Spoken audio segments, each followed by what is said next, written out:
বিশ্ববাজারে কমল সোনার দাম, জানা গেল কারণ। বিস্তারিত থাকছে সাজ্জাদ হোসেনের রিপোর্টে। বিশ্ববাজারে বড় ধাক্কা খেয়েছে সোনার দাম। ডোনাল্ড ট্রাম্পের সাম্প্রতিক বাণিজ্য ঘোষণা প্রকাশিত পর চাকরির প্রতিবেদনের পরিপ্রেক্ষিতে সোনার দাম বাজারে চাপ পড়েছে। এশিয়ার বাজারে প্রতি আউন্স সোনার দাম $3,235 নেমে আসে, যা গত সপ্তাহের মধ্যে সর্বনিম্ন দর। বিশ্লেষকদের মতে যুক্তরাষ্ট্র ও এশিয়ার কয়েকটি বড় বাণিজ্য অংশীদারের মধ্যে উত্তেজনা হওয়ার পরেই বিশ্ববাজারে স্বস্তি ফিরেছে, যার ফলে ঝুঁকিপূর্ণ সম্পদের দিকে ঝুঁকছেন বিনিয়োগকারীরা, যে কারণে নিরাপদ সম্পদ হিসেবে সোনার প্রতি আগ্রহ কমেছে।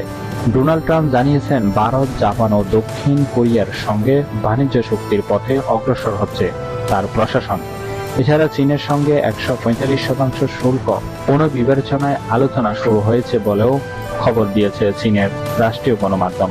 এসব খবরে বাজারের স্বস্তির হাওয়া বইলেও তার ছাপ পড়েছে সোনার দামে।